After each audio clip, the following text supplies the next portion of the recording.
আসসালামু আলাইকুম, কি অবস্থা সকলের? আশা করছি সকলে ভালো আছো। তোমাদের দোয়া এবং আল্লাহর রহমতে আমিও ভালো আছি, আলহামদুলিল্লাহ। গ্রামে এসেছি, তাই সকাল থেকেই ভাবনা চিন্তা করতেছিলাম কোথায় ঘুরতে যাব। ভেবে চিন্তে কোনো কিছুই বের করতে পারতেছিলাম না।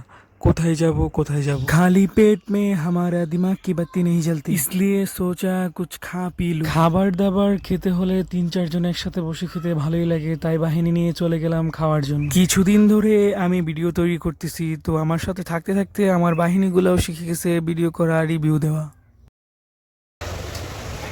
সাজিন তোমার রিয়েক্ট গা খুব এই যে মিরাজ তোমার রিয়েক্ট তোমার সেই সেই ও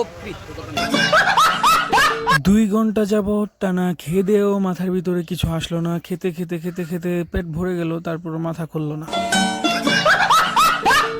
যেহেতু মাথায় কিছু আসতেছে না, তো মাথা নষ্ট করে লাভ নেই, তো খাবার দাবার শেষ করে বের হয়ে পড়লাম বাড়ি যাওয়ার জন্য। শহরে তো রিক্সা দিয়ে অনেক ঘোরাফেরা হয়েছে, কিন্তু গ্রামে কখনো রিক্সাই দেখি নাই, কারণ রিক্সা খুব কম পাওয়া যায়, এখানে অটো চলে বেশি। তো রাতের বেলা হুট করে রিক্সা পেয়ে গেলাম, তো খুব ভাল লাগতেছে। জিকির আজকার করতে করতে বাড়ির সড়কের সামনে চলে আসলাম। বাড়ির সড়কের সামনে আসতেই দেখি কার যেন বিয়ে চলতেছে, খুব সুন্দর করে গেট করে রাখছে এবং সাজিয়ে রাখছে। দেখতে দেখতে বাড়ির দিকে চলে যাচ্ছি। তো আজকের মতো এখানে বিদায়, আল্লাহ হাফেজ। অন্য কোনো দিন অন্য কোনো ভিডিওতে আবারও দেখা হবে।